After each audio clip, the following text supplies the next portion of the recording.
right. Let's say hello.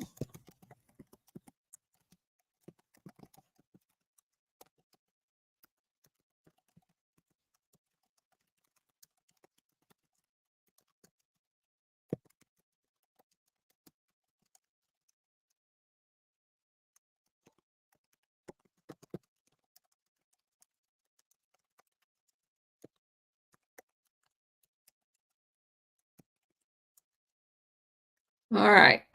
There we go. Hey, Trauma Mama. All right.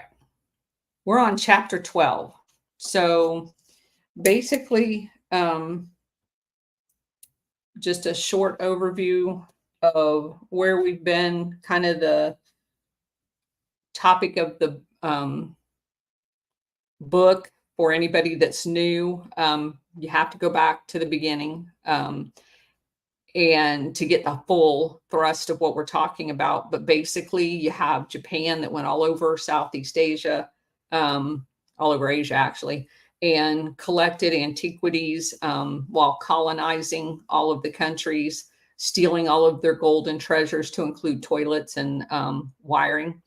And then basically primarily hid it between the palace in Japan and the Philippines. And in the Philippines, they have 175 sites that has up to chapter 12. Some have been recovered. Basically, Japan came back under the guise of building things in the Philippines and kind of worked out deals with Marcos that they would construct buildings while actually excavating the treasure. And as long as he got his cut, they were fine. So lots of different people, Roxas, and who was kind of the custodian of the funds. And he went around and opened a whole bunch of bank accounts, and then he was paid a fee, and that ended up being millions and millions of dollars. And he had multiple accounts, which the CIA is now trying to confiscate, which they did do some that he had in a Swiss bank account. And then you have poor Ben, who the prince that was there inventorying and facilitating the digging of all of these places left him with gold, but he's basically been brutalized his entire life and stole from, and has never benefited from any of this. And so that's kind of where we're at right now. So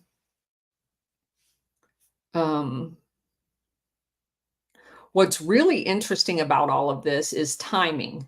I went back and I looked at when we came off of the gold standard. Now, keep in mind that after World War II, they had basically fixed price gold, right? It wasn't going to go up or down or whatever. And they confiscated everybody's private supply of gold. But what was interesting is everybody knows that Nixon took us off the gold standard. What most people don't know is that Nixon is the one who knew about Golden Lily, and there was 3 funds set up about managing the treasure between us and Japan. One of the funds was called an M, the letter M fund. Nixon had, the US had custodial authority over that. But in order to fund his election when he was running against JFK, he was the vice president to Eisenhower. He maneuvered to get the M fund transferred to Japan for kickbacks into his campaign, so he would have gotten elected for president in 1960. That didn't work, obviously, but obviously he ran later. He knew all about all of this stuff, and so he was well supported. We'll just put it that way. And we all know that when he got in office, the He took us off the gold standard. Now think about this. So whoever has the gold, if we're taken off the gold standard and it's allowed to fluctuate, then the money that they have to work with is worth a lot more money. And yes, Steve, I did get his email address. Thank you. I actually had his email address. I just didn't get a response from him. Bridget and Liza had found his information, and but he didn't respond to me. I emailed, said he was out of the office, and we emailed also the office that emailed Liza, which is like his admin office. They answered her, they wouldn't answer me.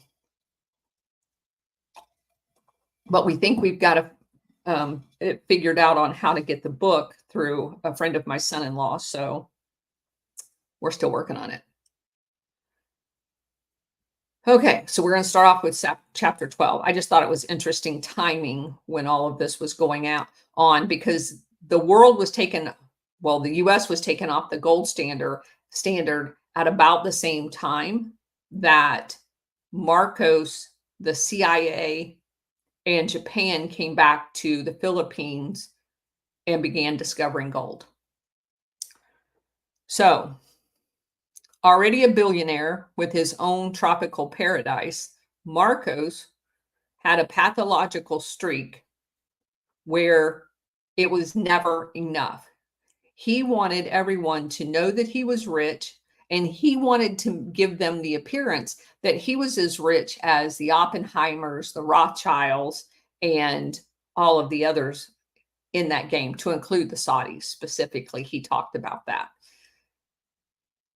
He also knew that the Japanese were not honest in giving him his cuts of what they were recovering in these building projects. But without their help, he had no idea where to dig or what any of the clues on the maps meant. So he couldn't not work with them. So he was told at some point that Ben, the valet of the Japanese prince, who is a Filipino and went everywhere with him, Ben knew where many of the sites were from memory. Plus, remember, he had his set of plans, but he didn't know anything about what the symbols on the maps meant. And he didn't know anything about how all of them internally were laid out as far as the hidden secret passages that have been blocked up with that special colored porcelain. So Marcos decided to bring in a psychic and a mining expert in order to basically reverse engineer Ben's maps. The psychic could determine the precise location of the gold, and once their job was done, the plan for Marcos' side was he was going to kill him, both the miner and the psychic. Marketing the gold obviously was another headache. By 1974, it was legal for the first time since 1933 for Americans to own gold. World gold prices started to rise. This put Marcos in a very enviable situation because he had lots of gold to sell, which I don't think that's coincidental.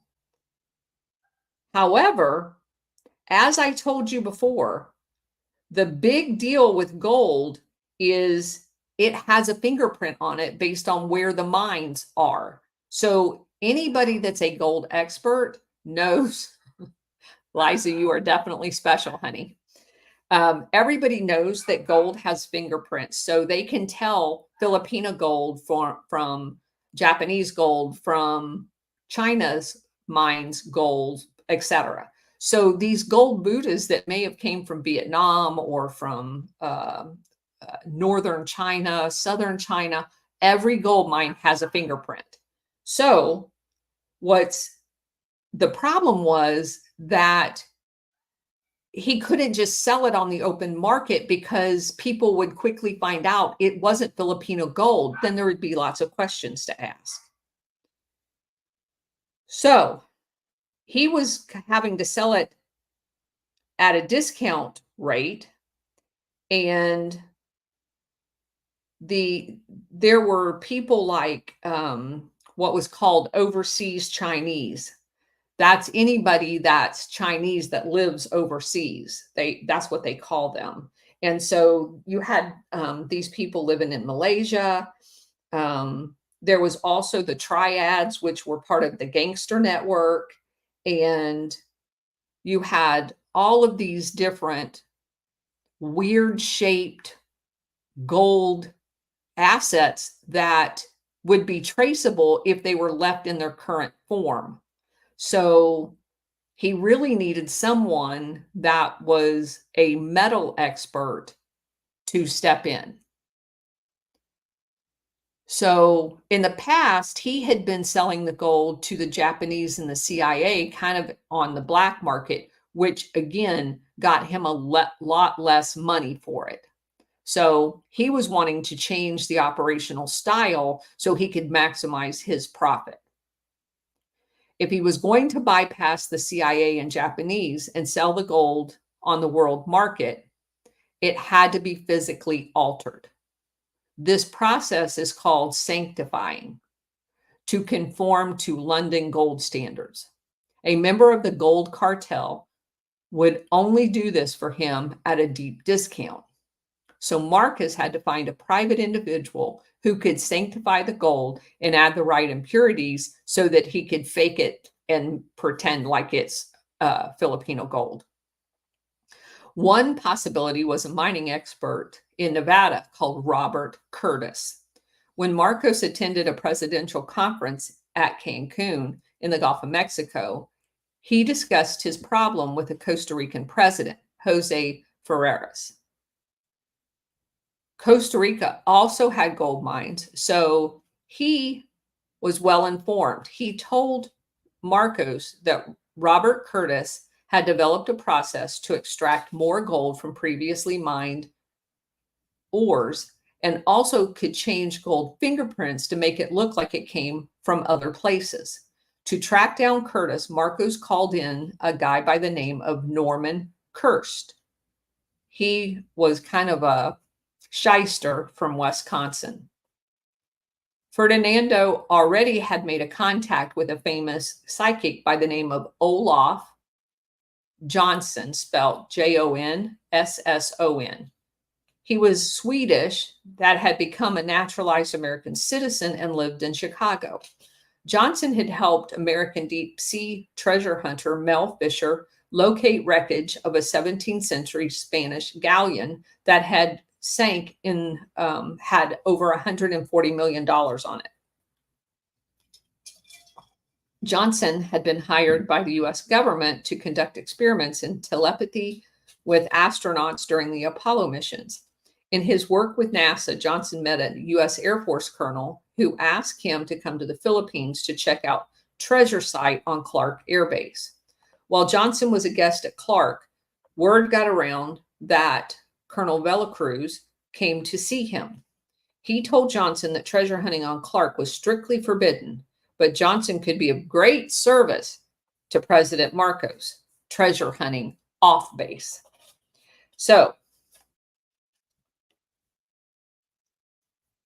Colonel Velacruz was putting together an expert team. He said that he called it the Lieber Group for rebel spelt backwards. Marcos wanted Olaf to be a leading member of the Lieber Group, and he would share generously in the rewards. But he wasn't going to. He was actually going to kill him. In 1974, Curtis received the first of the number of calls from Norman Kirst phoning him from the Philippines. Curtis was a 44-year-old owner of a successful mining and refining business in Sparks, Nevada, near Reno. Starting out as a banker in San Francisco, he was fascinated with silver and gold along the California-Nevada border.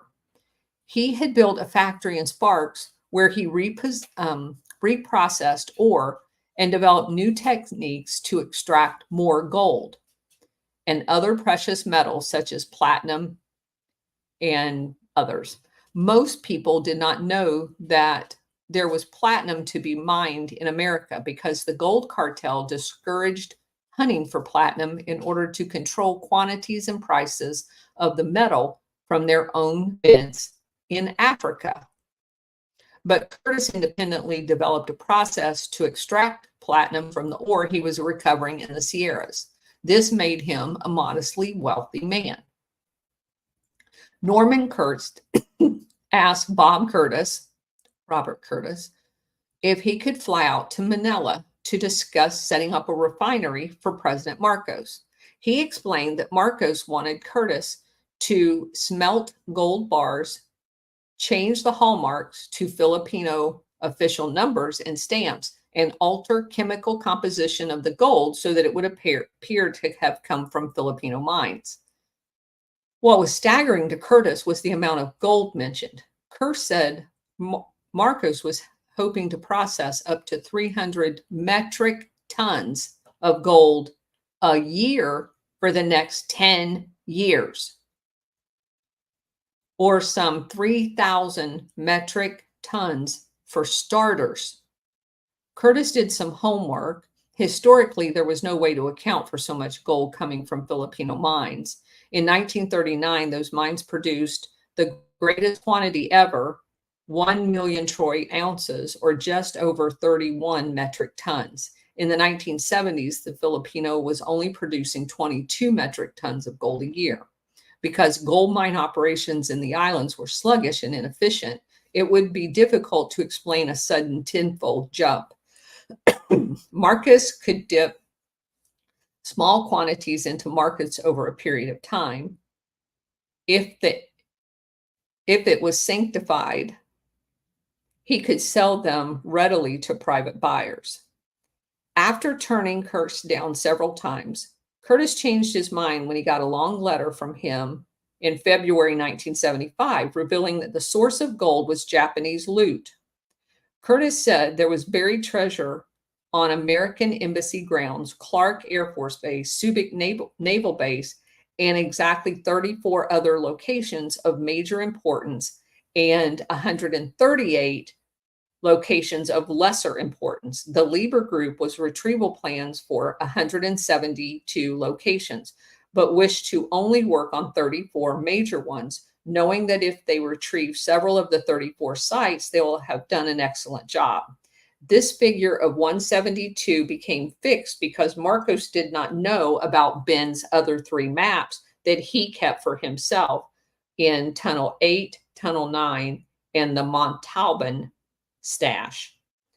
You will be taken to these sites shown the original Japanese drawings. There is 777 billion yen based gold values in 1940. It is buried in Mulser vaults in tunnels. Not all of it was, though.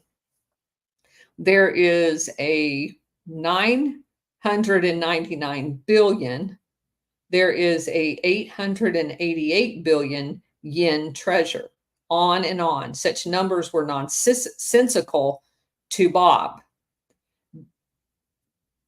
He just can't even fathom these numbers. So Marcos was so excited about these stashes, he actually named his yacht 777. A more, let's see.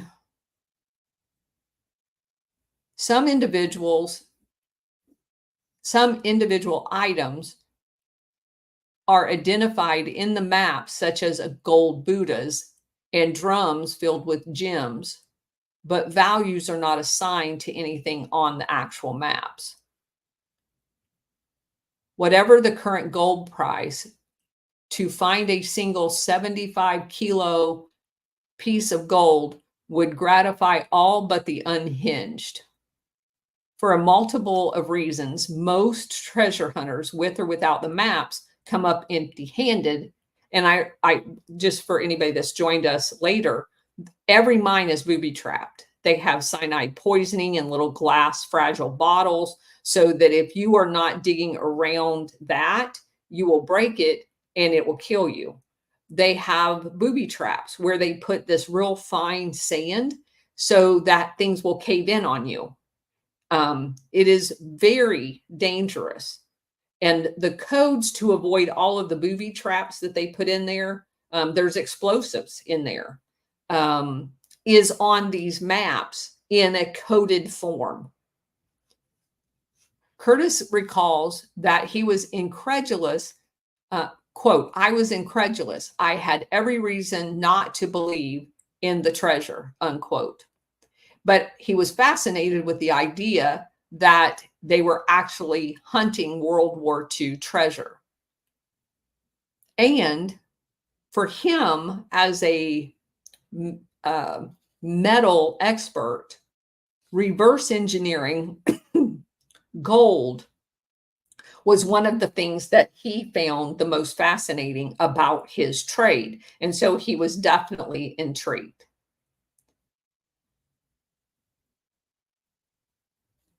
However, he was still on the fence of whether he was going to go through with it, but he did want to find out more information. So in February 1975, he arrives in the Philippines and meets Kirst and is introduced to Marco's aides and associates, to include General Fabian Ver, V-E-R. They were so friendly that he had no way of knowing that half of them, including Ver, were professional killers. In 3 or 4 days, I was convinced, Curtis told the authors, that he had intended to stay 3 days, but ends up staying a month. What convinced him was the overwhelming physical evidence he was shown. He saw rooms full of gold bars at the palace, Marcos's palace. In one room alone, he calculated that there was $60 million in gold bars. As a banker and a meteorologist, he knew it was real. Marcos went out of his way to be a gracious host. Curtis was impressed by his intelligence. Only later did he discover that Marcos was also a very ruthless man. Marcos said he needed help because international law held that identifiable World War II treasures recovered must go back to the countries from which they were taken. He told Curtis he had recovered an enormous amount of gold and would have to forfeit it unless it could be disguised. So March 1975, he took Curtis and other guests on a night cruise aboard his presidential yacht, which was a converted minesweeper. The ship took hundreds of guests around Manila Bay, where there was a banquet followed by a dance. Then the dance ended at midnight. The guests were dropped back off, and the yacht cruised out to Manila Bay again, with only the core members of the Lieber group and several foreign visitors. In addition to Robert Curtis, Olaf Johnson, Norman Kirst, Curtis remembers an aide to the former President Nixon and an aide to President Ford being among the guests who took part in these secret meetings about war recovery. Nixon had resigned 7 months earlier, succeeded by Ford. The Republican Party seemed likely to lose the 76 presidential election because of Watergate scandal. But the presence of the two aides, Curtis guessed that both Nixon and Ford somehow were participating in the Marcos gold recoveries. Curtis wondered whether the two aides were government agents or actually representing Ford and Nixon privately. More likely, they were CIA agents. So they basically portended themselves to be pro-American democracy enthusiasts who were fighting the good fight to improve the lot of the Filipino people and basically the world at large. And that was kind of the way they described their mission. Marcos explained that he was having difficulty getting rid of the gold. Curtis said he thought the best idea for Marcos was to set up his own gold bank in Manila rather than be involved in the hazards of selling to other gold banks. With his own gold bank, Marcos could keep the gold and just lend derivatives, which is hugely profitable. This did not interest Marcos because it did not fit his flashy image that he was trying to use to keep up with the Joneses. So he asked him whether he had tried swapping the gold to Arab countries for oil, which he could then sell to Japan, ending up with clean money. Marcos really liked that idea. In the morning, the yacht anchored off the presidential summer palace at Bataan. Curtis, Johnson, and Kirst were taken ashore to Marcos' study, where they saw the real Roxas Buddha. Remember the one that had the tail, the head that come off, and they had jewels all stuffed down in it that got stolen from Roxas. Curtis inspected the Buddha closely, satisfying himself that it was solid gold. There were nicks and scratches and tiny drill holes in the neck, making it obvious that it was not plated lead. Marcos showed how the head screwed on and off. Even with the help of Olaf Johnson, Curtis was unable to budge the massive weight. Next, Curtis was taken to General Ver in a large room in the basement to examine rows and rows and rows of gold bars. When they returned, Marcos was on the terrace and pointed to the hill behind the summer palace. He said he wanted Curtis to design underground vaults for that hill, each 80 feet wide and length of a football field, where Marcos could store between 200,000 metric tons to 500,000 metric tons of bullion. He said the vaults he was using in Manila were already overflowing. Curtis was astounded again by the sheer numbers of gold that, or quantity of gold that he was talking about. And to Curtis, this was like more than the world's supply of current gold at that point. He was convinced that the myth of gold being scarce was just like the myth of diamonds being scarce, just to keep the prices up. Curtis signed the Lieber contract along with Olaf Johnson. They agreed to pool their capabilities and resources together in order to search for and recover the gold in return for a share of the gold recovered on the Philippine land and waters.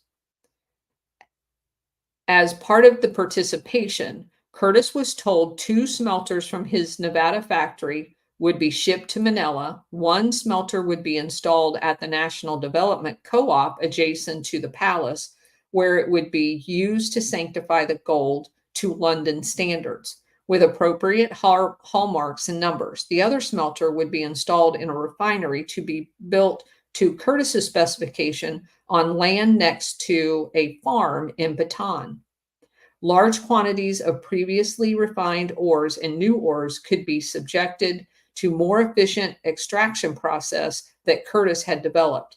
Increased yield of gold from this new process would provide the plausible explanation of the increase in gold, but it also provided the gold to smelt with the existing gold that they had in the treasure to make it have a similar Filipino fingerprint.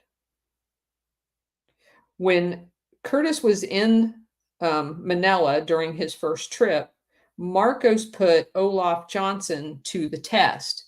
General Ver took Johnson and Curtis on a Coast Guard boat to the sector of Manila Bay where the Japanese heavy cruiser Nachi was sunk November 5th, 1944, to see if Johnson could find it with his psychic powers. The official U.S. Navy report affirms that it was sunk in Manila Bay on November 5th, 1944, but attributes the sinking to Allied aircraft. A Golden Lily map left with Ben showed the location of the hulk and the precise nature of the treasure on board, but Marcos divers had not been able to find it in the murky water. Olaf Johnson was expected to find it with his psychic powers. So, as they're kind of fishing around for it, Marcos had granted permits to Japanese salvage companies, but he did not want them diving on the Nachi now. As a safeguard, he nationalized the Luzon Stevedore Company, which he knew was working for the Japanese. General Ver ordered Coast Guard patrol boats to watch for any sign of Japanese divers. Japan's prime minister chose this very moment to pay an informal visit to Marcos, bringing with him a delegation of relatives of the Nachi crews, including the widow of the ship's commander, Captain Nanuka Empe. Saying they hoped to recover the human remains. The prime minister requested permission for the Japanese salvage team to search for bodies for the Nachi, and also to search for approximately 400 other Japanese ships sank in the Filipino waters. Marcos refused this request. So it's obvious to me the Japanese has spies in Marcos' staff. Otherwise, that would not have happened at the exact same time. Also on board the PT boat was Curtis and Johnson were Ben, the old valet, and Paul Giga, plus a group of Filipino divers and Ver's security men. Anchoring over the site indicated on Ben's map, the divers spent hours searching fruitlessly in the murky water. Johnson waited patiently until they gave up. Then he insisted they move starboard several hundred yards. The divers went down again and surfaced in a minute to shout that Johnson had found the Nachi. As proof, they brought up the ship's bell. They attached floating buoys to the bow and stern of the hulk. When they all returned to the site the following afternoon, the marker buoys were gone. Currents might have broken the line. On the third day, Johnson again found the Nachi's new buoys were secured, and Ver promised to leave a patrol boat to guard against intruders. But 3 days later, when they returned to begin the physical recovery, they were gone again. Something was fishy. Curtis hinted to Ver's own men had removed them. Ver claimed that his patrol boat had been obliged to leave the scene to escort the presidential yacht. Curtis was getting his first taste of the real Ferdinand Marcos. Now that he knew exactly where the Nachis was located, Marcos had no intention of sharing the recovery with anyone. He told Curtis and Johnson to forget the ship and turn their attention instead to the most promising onshore treasure sites. So understand what's going on here. He's only using this guy to scope out where these locations are, and then he has no intentions of actually exploring them while they're still alive. Curtis flew back to Nevada to wind up some pressing business and ship his smelting equipment to the Philippines. He had already decided after studying some of the maps that he could make a fairly quick recovery at Manila's Fort Santiago. Then turned to a major site called Teresa II, which was southeast of Manila. According to Ben's Golden Lily map, Teresa II contained $8 billion in gold bars in the back of a number of Japanese army trucks that had been driven into the tunnel, plus 3 large gold Buddhas and many drums, like oil drums, of diamonds. Curtis had several employees in Nevada with engineering backgrounds. He planned to take them with him to Manila to assist in opening the treasure sites. This would cost him a lot up front for the transportation and overseas living expenses, but he was fairly certain he was going to make some money. Boy, was he wrong. He would also lose income by taking the equipment that he was using to produce income in the U.S. and ship it to the Philippines. So he's up fronting a lot of money. Marcos refused to pay the expenses of any Lieber Group partners, so Curtis had to pay for everything out of his own pocket. From Marcos's point of view, Curtis was being given a chance of a lifetime, a sure thing for which Curtis should be prepared to sacrifice for. Now he was on the hook. Curtis wanted things to go smoothly. He had a lot of money tied up in his mines and in his Spark factory and equipment, which he did not want to disturb. He would have to get a loan to cover expenses in the Philippines until he started pulling gold bars out of the ground. Since this venture was both extraordinary and secret, he could hardly approach a bank, so he contacted the John Birch Society. He knew its inner circle and were heavily involved in precious metals. This is very, very, very important, guys. When the Hunt brothers were trying to corner the market in silver production in the 1970s, they sent Colonel Herbert Bolthoggs to me. Later came Jerry Adams, Robert Welch, founder of the Birch Society, Congressman Larry McDonald, and Jay and Dan Agnew, and Floyd Paxton. The Birch Society was started in 1958 as a group of wealthy businessmen on the right, convinced that every closet in America contained communists. The Birch Society were also dedicated gold and silver bugs. They had long-standing grudges against U.S. presidents, starting with FDR, who had interfered with the ownership of gold in America.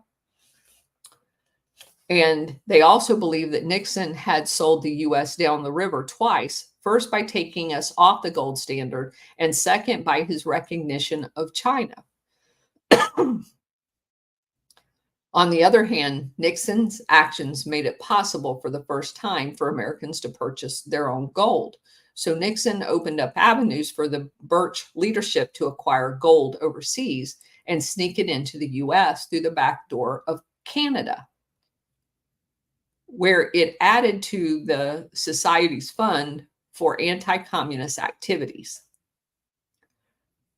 Like other conservative groups in America, the individuals like General Lansdale, who was a Birch Society member, who had been forced out of the CIA and the Pentagon by liberals, the Birchers had a long-term strategy to create their own vigilante force. Not something crude like Hitler's brown shirts or the Gestapo, more like a private FBI, assisted by an elite private military force. Almost sounds like Operation Gladio, doesn't it? This would cost money, hence their interest in gold. It really sounds like a Gladio operation. Curtis was not a Bircher, but he shared their fascination with precious metals. Once he joined the Marcos gold hunt, Curtis told the Birch Society board confidentially about the hidden loot. He described his role in the Lieber Group and his participation with Marcos in sanctifying the gold. That explains a lot. Curtis did not realize that the inner circle of the Birch leadership already knew all about the Santa Romano recovery and the role of Robert Anderson and John McCloy in setting up the Black Eagle Fund. They also knew all about the roles of General MacArthur, Whitney, Willoughby, and the M Fund. Understanding what's going on? And all of the financial manipulations in post-war Tokyo. They knew this because one of their founding members was Colonel Lawrence Bunker, a humorless fellow who had succeeded General Bonner Fellers on MacArthur's personal staff in Tokyo. Bunker became MacArthur's chief aide and spokesperson in Tokyo for 5 years, all of which were the witch hunting in Japan that made McCarthy witch hunts in America look bland. The Birch Society moneymen had arranged the loan for Curtis, where Washington State Senator Floyd Paxton and his son Jerry, who ran Quicklock, KWIKLOC Corporation.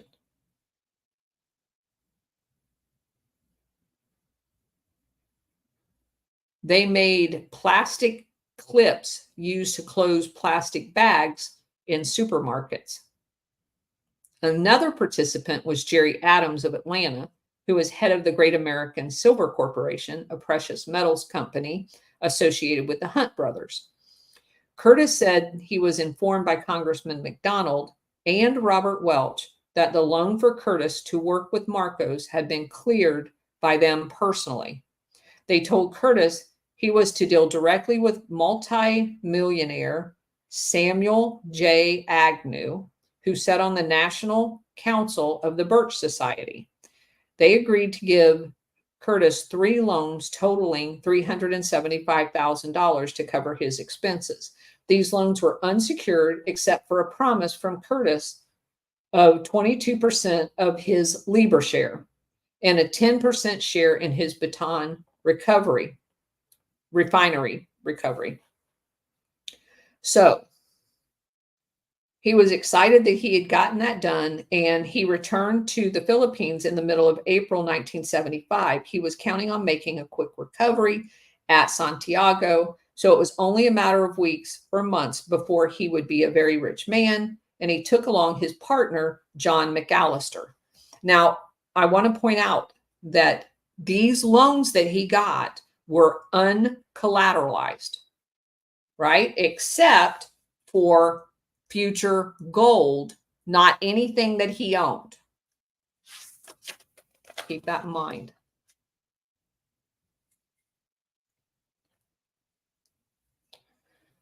So there's some other people that ended up going with him from his office, and the psychic Olaf Johnson went back with him. Curtis bought first-class tickets not only for his people, but also for Johnson, more of a way to celebrate the fact that they were starting on this new adventure. So during their reunion in Manila, Curtis told Marcos that he wanted to start by recovering the Mosler safes from the air vent at Fort Santiago, a straightforward recovery. This would allow him to pay off the loans to get his own company back into production in Nevada. Marcos didn't care if Curtis ever got paid back, if he ever could pay back the loans. If Fort Santiago was going to be easy, why should he let Curtis do it? Marcos lied to Curtis that Fort Santiago would require a special permit because it was a historic site. Now, and this is where I just get kind of crazy, because it's like, you're the frickin' president, come on. And told Curtis to choose a site outside of the metro Manila. He pressed Curtis again to engineer the 2 underground vaults behind the Summer Palace. Curtis gave the job to Wes Chapman, who did engineering drawings for the 2 tunnels, each 80 feet wide and 300 feet long. Both tunnels were built, and visitors, a full-time CIA officer, later attested that they were packed with gold. Curtis was disappointed that he couldn't do a quick recovery, but he was excited to work on Teresa II, or another target. So Colonel Velacruz took him to check out 40 treasure sites with Ben and Paul Giga in tow. All of the rest of the maps were given to Curtis because Ben got tired of making the trip back and forth, except for the 3 he already had kept for himself, which was a fateful decision. The Lieber group now had a number of specialists studying the maps with Curtis, including Japanese language experts. Each map contained a drawing of at least one clock face, sometimes two or three. Some clocks had no hands, some had four hands. Each map was a riddle. So he photographed all 172 maps, taking first Polaroid and then 35 millimeter shots because of his mania or his what attention to detail. He wanted records of everything. Curtis was accumulating piles of paper, photos, and tape recordings. He worried that the cleaning ladies at the hotel they were staying at would dispose of them. So one day, his buddy McAllister came back from a shopping trip with a 3-tier Lazy Susan hand carved from Filipino hardwood. Curtis went to the same shop to send one to his wife in Nevada. As he watched the clerks packing old newspaper into the shipping crate to pad the Lazy Susan, he asked if he could substitute his own paperwork. It would save him the expense of sending a separate package. He hurried back to the hotel, returned with the 3 boxes of documents, notes, and audio tapes and photographs, including the photos that he had taken of Ben's maps. It was a spur-of-the-moment decision that would save his and John McAllister's life. The next day, Curtis recommended to Marcos that they tackle Teresa too. According to Ben's map, that was a 777 site, a big one. An Army team sent by Marcos had already tried and failed to excavate it. Both Teresa 1 and 2 were by an Army base at a barrio called Teresa, a sleepy provincial town southeast of Manila. There was an elaborate tunnel complex carved out of limestone hill, shaped like a sugar loaf, holding billions of dollars worth of gold, platinum, diamonds, and 3 solid gold Buddhas. Teresa was dug in 1943 by some 2,000 Americans, Australian, Dutch, and Filipino prisoners of war. When the Japanese army took it over as a military base, all local Filipino residents moved away. The prison camp was built just outside of Teresa, stood a particular sugar loaf, which was a calcium formation sticking up 200 feet. This limestone was fine-grained, dark rock, which Filipinos cut into building bricks they called adobe. Because the stone was strong but easy to cut, tunneling was possible without shoring it up or using concrete reinforcements. Japanese engineers developed a plan to create several tiers of tunnels in the sugar loaf and beneath it. There would be 5 layers in all, Teresa 1 through Teresa 5. The top layer resembled a stick figure with a curved tunnel like horns on either end. So they also had to create air shafts and other things in order to make the tunnel workable. There were 6 excavation teams here during the process of building it originally.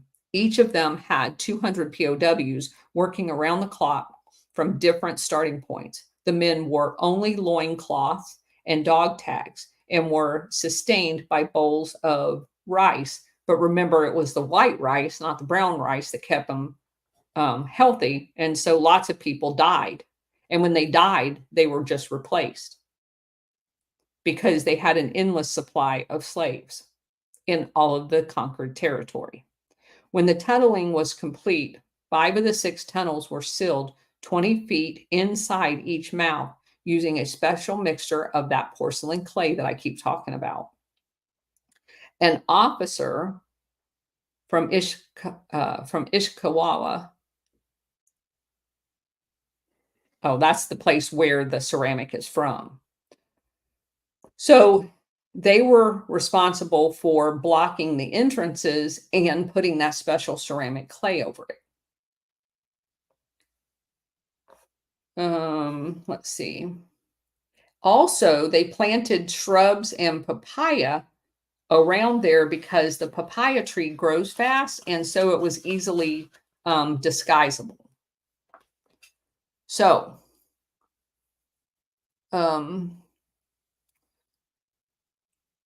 going back again to when they were originally dug, there's a big description of all of the stuff that they put in there. The Buddhas, they they actually put a big bomb where they put things around it to protect the treasure. The third Buddha was 13 feet tall and was so heavy that two bulldozers were used to get it in the tunnel, one pulling while the other one pushed. When the Buddha was in place, the bulldozers that had pulled couldn't leave. So the Japanese removed its engine, putting 2 boxes of gold bars in its place, then drained the fuel tank and filled it with loose gems. When this was done, a final convoy of trucks arrived. These 23 trucks were driven straight into the remaining place. The tires were deflated. The vehicles were weighed down with gold, sank to their hubs. A priest came in to bless all the treasure. All POWs were ordered into the tunnel under the pretext that they were unloading the trucks. When all 1,200 were inside, the bulldozers began moving earth over the last entrance. As the POWs realized that they were being buried alive, they started yelling and running for the entrance. They machine gunned them down. Once the first rank of dead bodies blocked the entrance, the rest starved to death inside of the tunnels. This entrance was then sealed with special ceramic cement, booby-trapped with 1,000-pound bombs and small glass vials of cyanide. Finally, they then closed off the air shafts of the tunnels that they had built. As a punishment for let's see. The small vents were filled with soil. The 8 feet wide vents were filled layer by layer with dirt and broken glass and human bones, mostly skulls and hands. As punishment, the Japanese chopped off hands first, then the head in front of other prisoners in order to get you to stop doing whatever it was they didn't want you to do. And the reason why I don't want to gloss over this stuff is because I want you to understand how heinous these crimes were that were committed.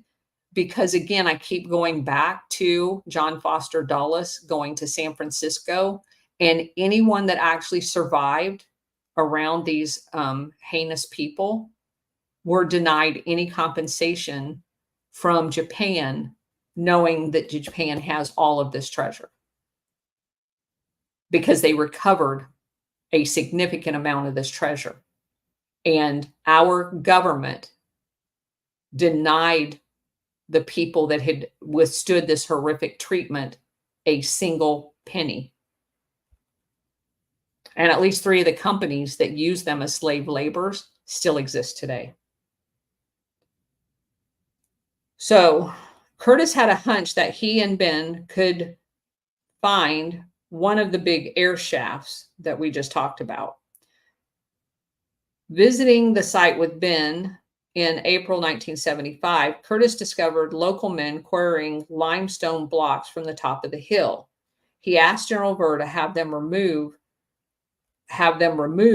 with the excuse that the Army was going to take soil samples to build a military installation. A few squatters were evicted from the shacks. Curtis, Ben, and Paul soon found the main air shaft because the fill had settled somewhat over time, leaving a slight circular depression. Marcos arranged for the Age Construction Company, pronounced AGE, to do the excavation, and they began digging into the air shaft. Just as the map indicated, they encountered layers of human bones, bamboo, broken glass, and charcoal. At 31 meters deep, they hit a porcelain cement barrier. When they jackhammered through it, everyone smelled a terrible stench and began vomiting. The workers broke out in sores and rashes and had to be hospitalized. Some people believed that the escaping gas came from the thousands of dead bodies that were sealed with the treasure. Curtis thought it might be methane gas or poison from a canister that was dropped into the shaft upon it being sealed. Whatever the source, it included gases of decay, for within days, the mouth of the shaft was surrounded by big, ugly flowers called death flowers. Once the shaft aired out, digging resumed down to 36 meters. Where the diggers found a large round stone 60 inches in diameter with a 6-inch hole bored in the middle. It was a millstone, another symbol shown on Ben's treasure map, proving the legitimacy of the maps in his possession. After 5 weeks, on June 8th, the diggers jackhammered through another thick porcelain cement barrier and broke into the vault containing the trucks loaded with gold. Olaf Johnson climbed down and took a look around, then climbed frantically out in a state of alarm. He told Curtis that he had an intense sense of the spirits of all the men buried alive there. He even felt fingers clutching at him. After that, Olaf would not go back down the shaft. Curtis climbed down himself and began collecting dog tags to notify the next of kin, but Ver's men demanded that he turn them over. Had Curtis been psychic like Johnson, he would have been alarmed by this behavior and by new demands suddenly laid on him by the John Birch Society. Out of the blue, the Agnews suddenly demanded additional security for the loan. Over the phone, Curtis offered them the titles to his heavy equipment in Nevada. He was obliged to sign a new document giving the John Birch exclusive rights to market up to $20 billion worth of any gold recoveries he engineered for Marcos. Curtis was told the Birches would do this through an offshore company in the Bahamas called Commonwealth Packaging Limited, owned by QuickLock. Marcos gold would be sold in Nassau, which was a major center for gold trading. The proceeds would be deposited in a Nassau bank called the Royal Bank of Canada. Then, using accounts controlled by senior members of the Birch Society, the money would be credited to the Royal Bank of Canada branch in British Columbia, east of Vancouver. There would be deposited to an account controlled by one of the key financial experts at the Birch Society, who would retrieve the money and smuggle it across the border personally. Curtis said the Birchers boasted to him about smuggling very large sums of gold into the U.S. in a similar fashion. Curtis should have been very suspicious, but these new demands signaled something was happening behind the curtains while he was occupied with Teresa too.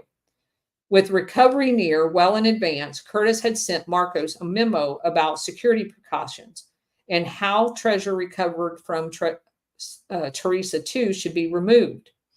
As it came out of the tunnels, he proposed that it should be inventoried by 5 men, including Curtis Velacruz and Ver's deputy, Colonel Lassica. Then it should be numbered in containers. Curtis suggested that the loose jewels be stored by the National Defense Command. Artifacts could be sent to a bonded warehouse along with foreign currency and all paper money that was no longer in circulation. The heavy inventory, like gold bullion, would best be stored at or near the laundering facilities so that the military escorts will not be necessary to move the material in and out of the laundering equipment. Marcos told Curtis that when the 3 Buddhas were recovered, they must be cut into pieces and resmelted, otherwise they would be identified. At 4 a.m. on the morning of July 5th, 1975, Curtis was awakened at the Penthouse Hotel by a phone call from one of the security guards at Teresa 2. A job foreman had just stopped all digging because the diggers had hit a truck fender in the nose of a 1,000-pound bomb. By prior agreement, if they came upon a bomb, Curtis was to remove all construction workers and contact the colonel, who would arrange for bomb removal squads to be rushed in. Excited by the news of a truck fender, Curtis and McAllister drove to the Army base to wake Gamora. He tried to reach General Furr, but failed to get through. They all drove to a local city and located Furr by phone. Furr told Curtis he would take care of everything and that Curtis and McAllister should go back to their hotel. He would send a car for them later. When Curtis and McAllister returned to the penthouse, they found Olaf Johnson in the sitting room with his bags packed. Olaf told them that he sensed that they were all in mortal danger and they must leave the Philippines immediately. Although Olaf was a very gentle-natured person, there was nothing weak or timid about him. Curtis had never seen him so agitated. You could actually sense his fear as he spoke to them. So him and McAllister tried to calm him down by basically saying, hey, you're going to be rich. Don't worry about it. But he was leaving the Philippines as fast as he could, and he didn't give a crap about money. But Curtis reminded him that there was martial law in effect and that there was no way he could get the necessary permit and still make the day's flight to Hawaii that day. Olaf did not care. He was willing to stay at the airport. He was leaving immediately. Curtis later said he had no idea how Olaf made the airplane, but the flight was delayed. Of course it was 3 hours. So he was actually allowed to get on that flight. And when I asked him later if he had influenced the delay with his psychic powers, Olaf just smiled. So Curtis still was excited. He knew that they had hit the fender of one of the military trucks that had been loaded with the gold bars, and they were about to be very rich. He thought we were all going to celebrate at the palace. It seemed a shame that Olaf would miss the festivities. That afternoon, as promised, a car came to pick them up. Curtis and McAllister, instead of taking them to the palace, it took them to the American War Cemetery. The colonel was waiting for them sitting in a Jeep with a major. He was holding a .45 caliber automatic gun and a .38 caliber revolver. The colonel ordered Curtis out of the car and took him to a patch of flowers. And the major led McAllister to another cluster of those same flowers behind the bushes. The colonel motioned for Curtis to look down, and there was a freshly dug grave. Curtis realized what this was, and the colonel put his .45 behind Curtis's right ear and said, "I'm sorry, Bob, but I've been ordered to do this. It's nothing personal." Curtis said, "I can't stop you from pulling that trigger, but if you do, I'm sure you will be laying in the hole right next to me very soon. You kill me and Marcos won't have the treasure maps." The colonel thought it was a bluff, but he was uncertain. So he called the major over and they walked to the Jeep and radioed the general. While they were waiting for instructions, Furr sent men to ransack the penthouse suite and the conference room next door. They had been used by Curtis and his team. So they were anticipating that they were going to steal the maps from him while they were assassinating the two. But remember, he shipped them home to his wife in that piece of furniture. So the researchers confiscated every piece of paper, but they had nothing as far as the maps. Marcos then tells Ver to postpone the executions. At the cemetery, the colonel said, President Marcos and the general want to meet with you for dinner in a few days to make amends. And in the meantime, I'm going to return you to the hotel. Curtis just said, good. By then, it was after sunset when the colonel and the major dropped them off at the hotel. The major says, or the colonel, sorry, President Marcos and General Ver are very sorry about this incident. It was all a serious misunderstanding. Curtis didn't know until later that the misunderstanding had to do with a man named Primavito Mijares. Mijares had been Imelda Marcos' press secretary for many years. An intelligence man, he knew more than most people about what was really going on in the Philippines and about the torture and murders taking place in the security chambers at the palace called the Black Room. He had finally been sickened and was convinced by the anti-Marcos partisans to speak out. Like Marcos, Mijares had suffered terribly for his courage. Seeking the biggest stage available, Mijares had flown to the U.S., where it was arranged for him to testify before a committee of the U.S. Congress holding hearings about the Marcos regime. There were already strong indications that U.S. aid to the Philippines could be drastically cut if Marcos did not mend his ways. When Mijares gave his testimony on Capitol Hill, a diplomat storm broke. At the moment, columnist Jack Anderson, he's in almost every one of these stories, by the way, both in a good way and a bad way. Jack Anderson reported on July 4th and 5th that Marcos was hunting Japanese war loot with the help of several Americans. Marcos suspected that Bob Curtis had leaked the information to Jack Anderson, so he had decided to have Marcos and McAllister murdered the moment the treasure was found at Teresa II.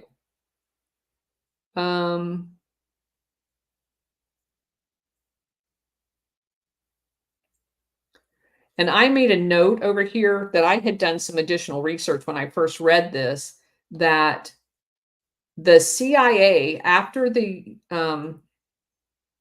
this was all exposed, got Jack Anderson basically to tell on the Birch Society as being behind it. So the CIA is still, they're using this man to locate the treasure because the CIA is still funding all of their Operation Gladio, because they're all getting cuts of this. You know, everybody's getting their cut. And that's what Roxas was used for when he was putting this stuff in all of these bank accounts. That was just his cut of this large amount of gold findings. And so they exposed this and then used it to basically coerce the Birch Society people because they didn't really like the CIA. Anyway, back to the story.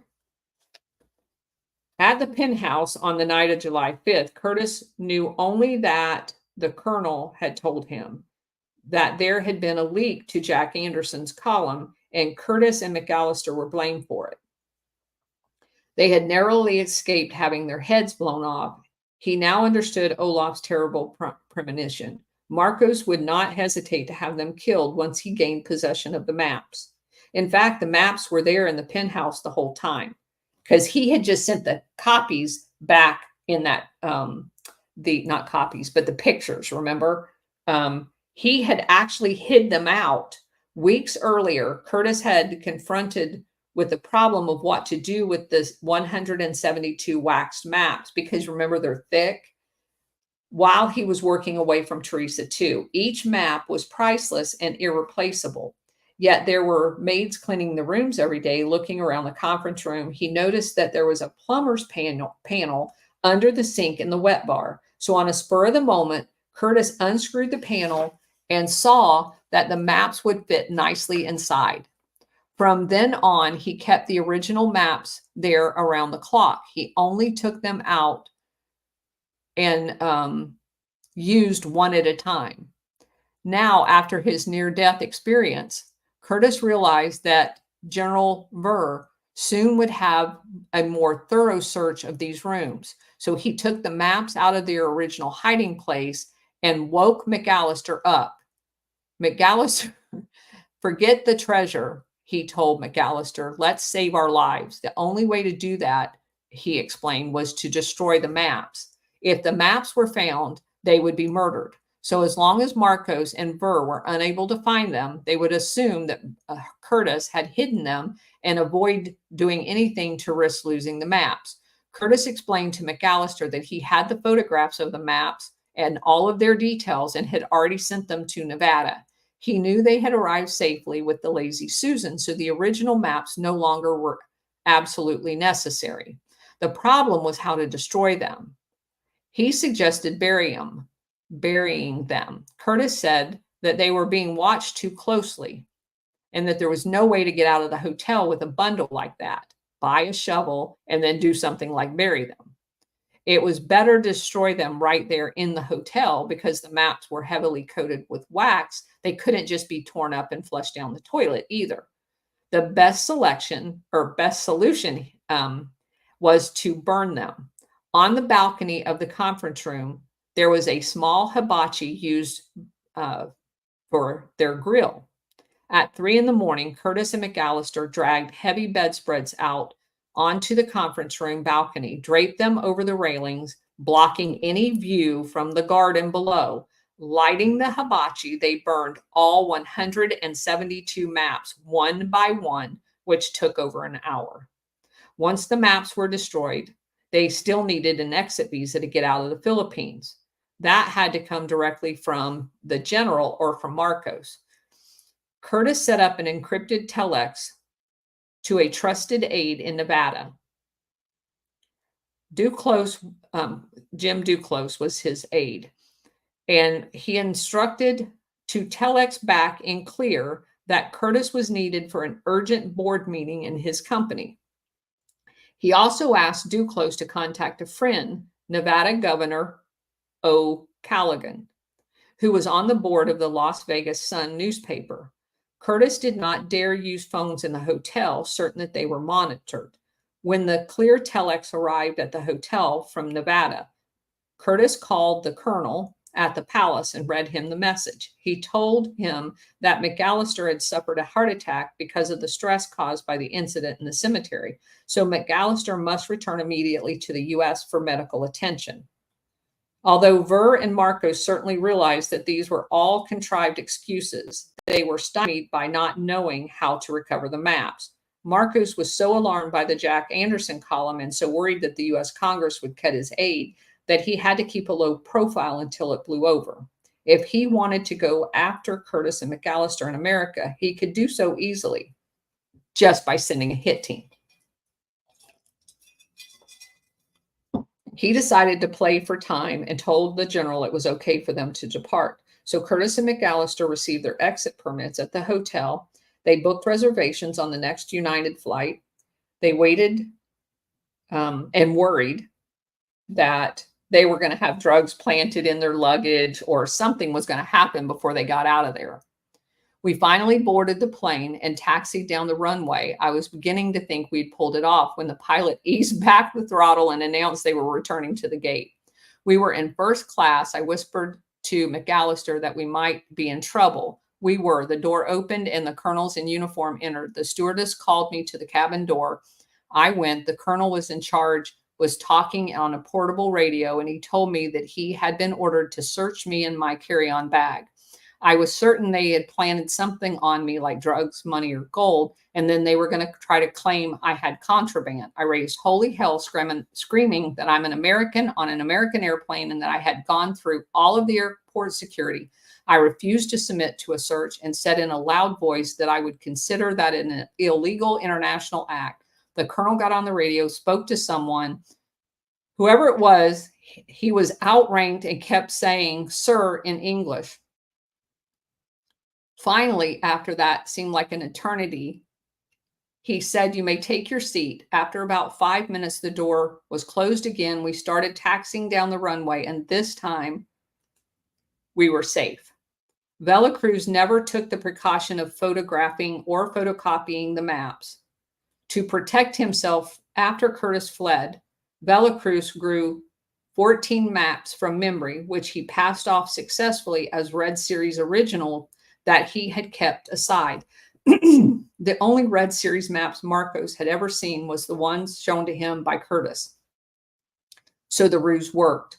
Marcos put the Velacruz reproductions in his office vault at the palace, where they were found after he was removed from power. From one of Burr's officers, another colonel, Curtis learned later that Marcos proceeded with the Teresa II recovery, but only recovered the gold bullion from the army trucks. He then ordered the main air duct closed. He did not recover the oil drums of diamonds or loose gemstones, nor did he try to recover 3 solid gold Buddhas, the one of which was so huge. According to this colonel, the gold was trucked from Teresa to a private home owned by Marcos in the town of San Juan, where it was inventoried. The colonel said the gold bullion in the truck totaled 22,000 metric tons, while a member of the Marcos family who helped inventory the gold bullion said it was nearly 20,000 metric tons. In either case, they said that this put the value of the gold in the mid-1970s at about $8 billion. Add this $8 billion to the gold from Teresa II and the $6 billion in the gold from the Nachi that they found out in the harbor. And in 6 months, Marcos had enriched himself by $14 billion, thanks chiefly to Robert Curtis, Olaf Johnson, and the Benz maps. But during the next 5 years, gold prices shot up to $800 an ounce, making Marcos' hoard worth about 15 times as much. Why then did Marcos not pay Curtis and the others their share of the Lieber Group recoveries? To keep them silent and to ensure their cooperation for future recoveries. The short answer is Marcos was a pathological, greedy, you-know-what, and would kill rather than pay you. He was just a criminal. You're talking billions and billions of dollars. The bad press he was getting in America was making him anxious, and he had to kill, destroy, or bankrupt somebody just to ease his discomfort. Although Curtis was still alive, his problems had only just begun. When his plane took off from Manila, he thought he was safe. But when he reached Nevada, he discovered that Marcos already had double-crossed him before he hit the truck vendor in Teresa II.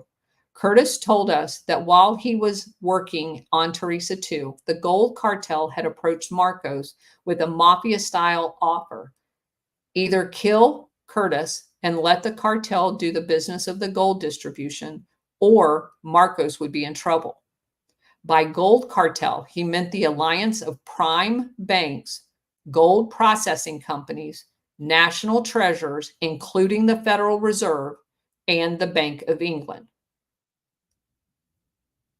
While it is impossible to document what Curtis said in this instance, it is supported by subsequent events. His smelters and gold sanctifying functions in Manila were taken over by a member of the cartel called Johnson Matthey Chemicals. It's Johnson-Mathey Chemicals, part of the Johnson Matthey Bank, one of England's gold banks. A few years later, after a number of scandals provoked by what brokers in the City of London called the Marcos Black Eagle deals, Johnson Matthey Bank collapsed and was absorbed by the Bank of England. So basically, they used his equipment that he was never compensated for in the Philippines and basically stole from him his portion of what he had a contract signed to recover. And they did this while they were still actively having him and his people find these gold stashes. Marcos also sent Ambassador Matuk to San Francisco to start the process of destroying everything Curtis was involved in. Curtis told us Matuk contacted all of his managers and stockholders and had a meeting in San Francisco where he told them I wasn't coming back. Matuk made them very large cash offers to destroy my company and file civil lawsuits against Curtis. Most of them bought the package, and Marcos made some of the key people very rich. As a result, I was hit with a civil suit, grand jury, and indictment. They literally destroyed my 5 plants in the US, bulldozed down a wall, stole my equipment, precious metal, and emptied out our bank accounts. We owned every penny of the equipment free and clear, including trucks, drills, earth movers. They were all stolen, and since the safe had the titles, they stole them too. They were forced into bankruptcy. We had no money for a trial defense, and in fact, were destitute. Not much threat to Marcos or the gold cartel. Jay Agnew of the John Birch Society took Curtis to court to recover the money they loaned to him. Curtis was unable to pay because Marcos now had bankrupted him with the John Birch Society's help. A Marcos family source told us that before they sued Curtis, the Birchers already had made a deal with Marcos to market the $20 billion in gold they originally intended to get through Curtis, so the Birch board of directors achieved all they had originally sought.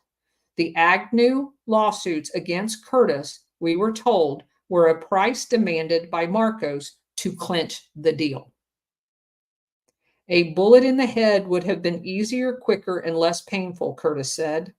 The FBI previously took no interest in Curtis, now ordered an investigation.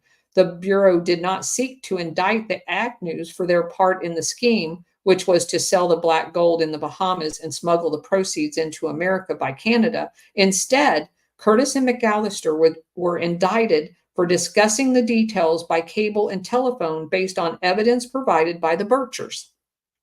Their trial was to begin on August 1978, but Curtis and McAllister were broke. They also believed their public defender was not up to the job. At the hearing, Curtis pleaded no contest and was placed on probation for 5 years.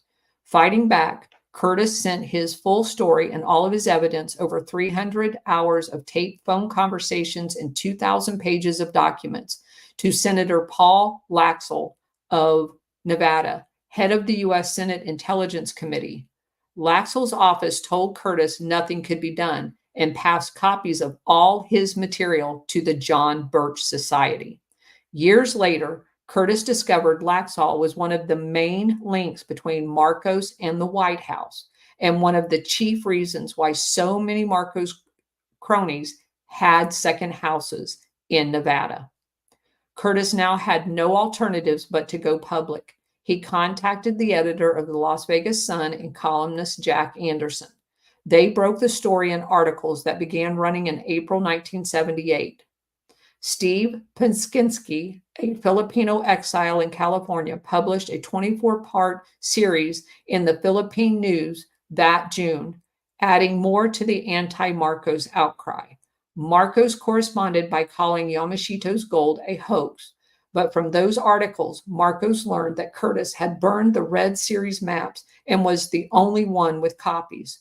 Through an intermediary, Curtis offered to return the copies to Marcos one by one in exchange for installments of the money he owed them under the Liber Agreement.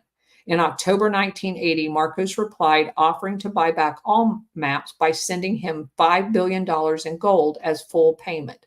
The gold would be directly flown from Manila to the airport in Reno. By state law, Nevada is a free port, so gold and other imports could be brought in without taxes. That October, loaded planes took off from Manila. Halfway across the Pacific, Marcos abruptly diverted them to Zurich. According to the Philippine ambassador who cleared the flight in Washington, Marcos was warned by his future son-in-law, Gregory Araneta, by General Furr and his friend Aiden Khashoggi that he was making a big mistake. If he paid the $5 billion, Curtis would have proof that he was telling the truth all along. Is that crazy? So who didn't we have in this story? You've got the dirty FBI, because they've always been dirty. It's not new. You've got the John Birch Society. You've got Aiden Khashoggi. Where did he come from? Oh, he's buddies with Marcos because he's an arms dealer. You got the governor of, not the governor, the senator, Paul Laxalt of Nevada. And what committee is he on? Oh, the U.S. Senate Intel Committee. And isn't that the same committee that set Trump up? Yes. You can go back and look at every single person that's been on the Senate Intel Committee for the last 70 years, and they're all criminals. Every last freaking one of them is a criminal. And then we also learned that there's a such thing as the gold cartel, which is all of the gold banks that are in collusion with each other that keep gold restricted from all of us commoners. Is that just crazy? The entire thing's crazy. And what happens to the Americans who are caught up in these shenanigans is in every story that I've told about all of this undigging of Operation Gladio. They all get screwed, every one of them. It's absolutely crazy. All right, so let's go back over some of the comments here.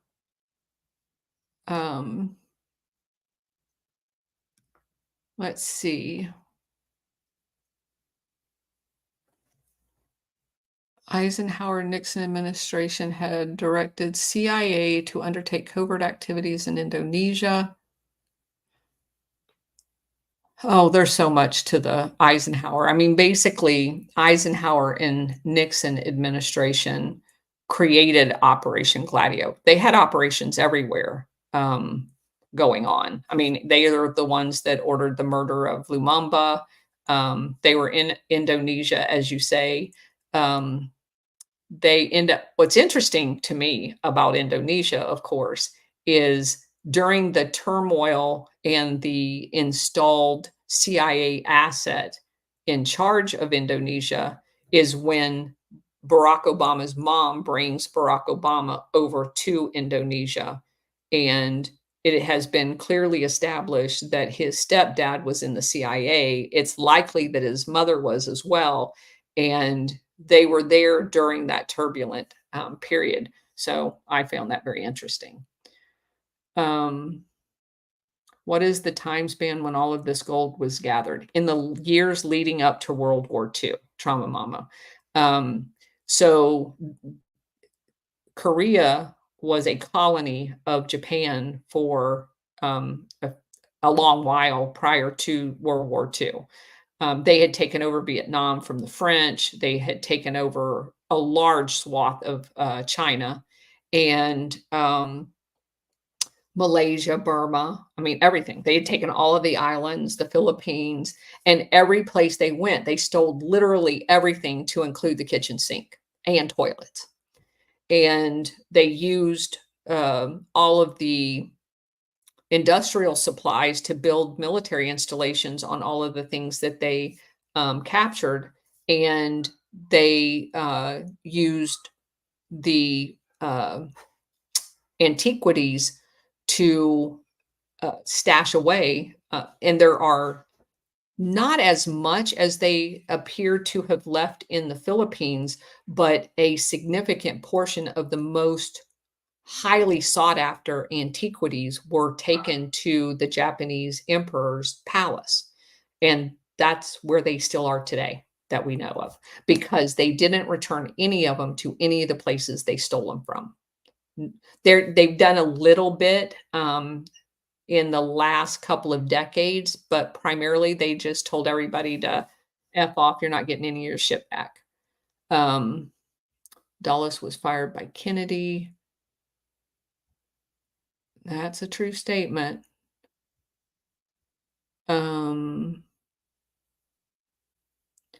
Yeah, that's thanks, Lady Annihilate, for putting the link to the book in there. And let's see.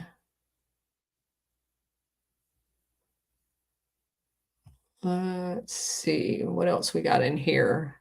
The only way truthers can stay alive. What a choice, murder or torture. Yeah, I agree, SR71. Crime never pays, sure hits differently when the colonel's intel. I'm telling you, they've lived a great life as criminals. I've got a group call from our European family in 45 minutes, I promise. All right. Group family calls are much more important. Let's see what else we got. John Birch Society is still around today. Yes, they are. Of course, move it to Switzerland. Yeah. Well, and if you remember, they had a lot of their accounts in Switzerland already. Yeah, Senator Mark Warner's on the intel community. He's definitely dirty. Kind of weird, but Alan Dulles lived on Kear Street in Georgetown. Yeah, Steve, that's kind of weird. I didn't hear anything about Ariel Onassis, the shipping magnate, throughout this entire story. So there isn't necessarily where you find him is in the Gladio operations that evolved around Greece, in the shipping of drugs from the Golden Triangle originally to the French Corsican Mafia and then to Italy, which of course, is right across the Adriatic from Greece. So he plays heavily in that arena. I have a question. Is there hope for us to defeat this evil? Absolutely, Castle Graham. As a matter of fact, I say this often, that there is several key indicators that you come across once you're fully aware of what Operation Gladio is, of people being held accountable. I oftentimes, the most significant one that we have had to date is the takedown of the largest mafia family in Italy. And that happened in 2019. There are, I mean, we brought Jeffrey Epstein out in the open, Ghislaine Maxwell. Now you've got Diddy exposed. So there's different pieces of this entire apparatus that is slowly being undone. And most of it is going under the radar because most people doesn't understand how interconnected all of this is. And when they see, there was a big takedown in Argentina just before the new president took office. So in some cases, it's actually paving the way for the better events. And honestly, I think that's what the entire Ukraine war is about. It took out the bioweapons labs almost immediately. It exposed them as harboring Nazis. It basically bankrupted their baby farms. If you guys don't know what baby farms are in Ukraine, it was like $100 billion business there. There was an oligarch that opened a bunch of maternity hospitals there. And they even talked about one early on in the special military operation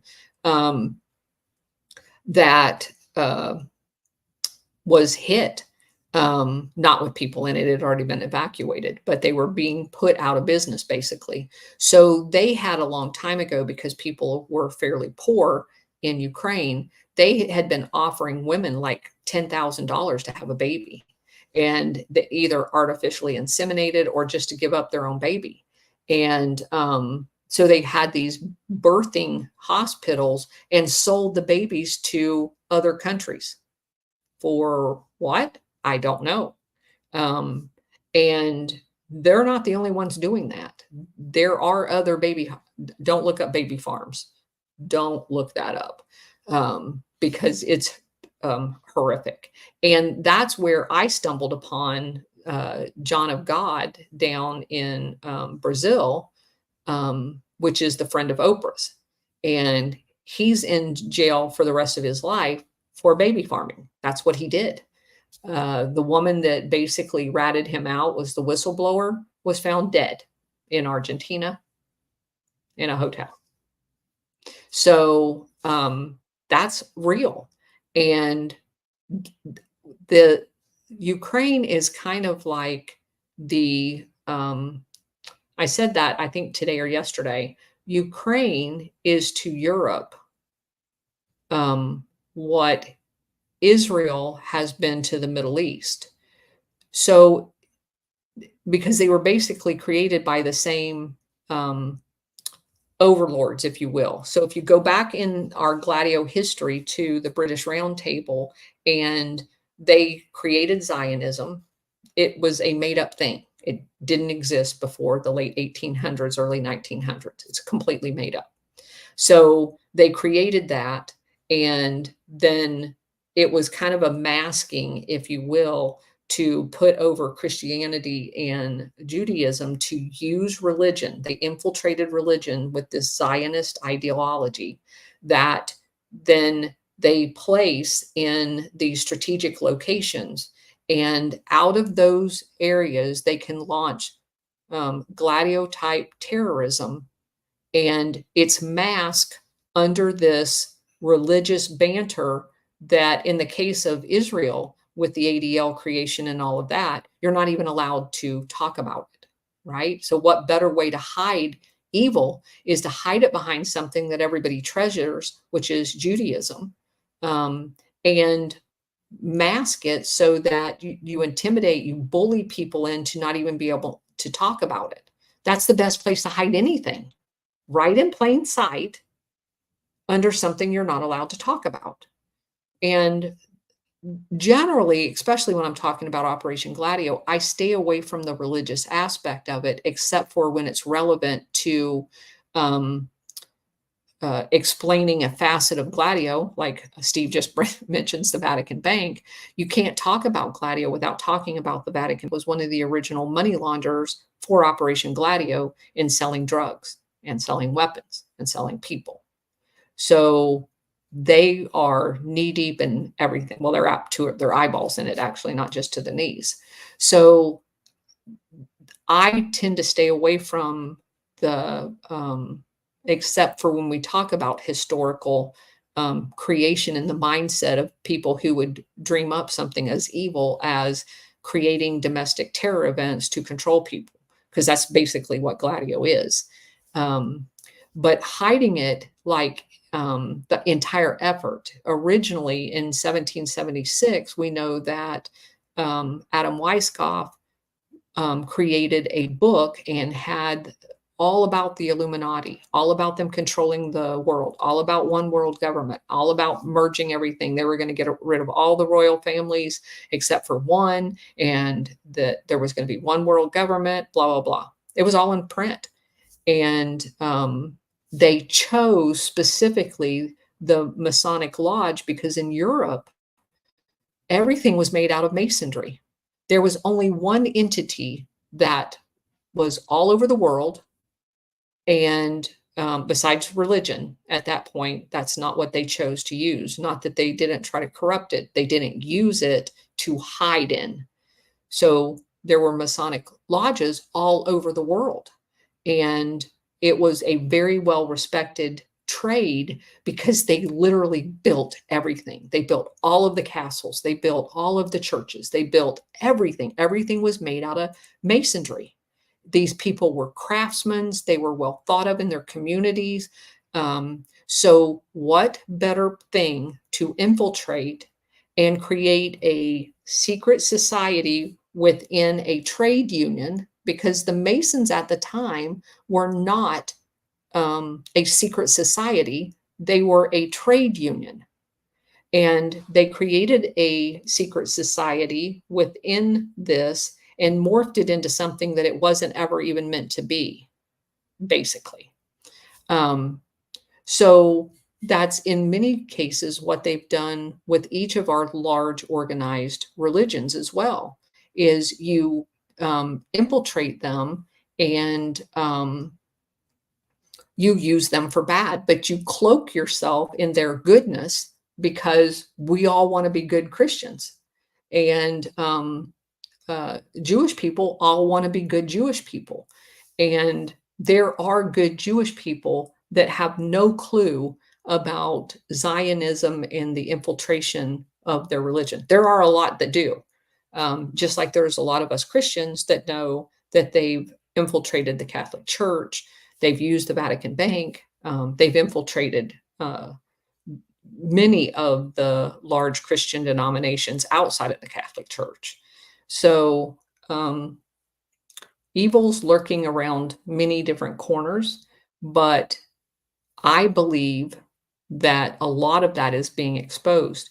I also think that if you look at the October 7th event that happened in Israel, we all know unequivocally that that had every sign of being an Operation Gladio event, every sign. It was used as an excuse to level Gaza, and apparently, there was a reason behind that, and it had to do with the resources like the natural gas and oil off the coast of Gaza. But they didn't even attack Gaza initially, even though they knew Gaza was the one that had done it.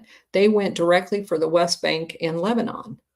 So when you use domestic terror events to accomplish your military objectives that are outside your country, that's a little odd. That had nothing to do, supposedly, with the terror event.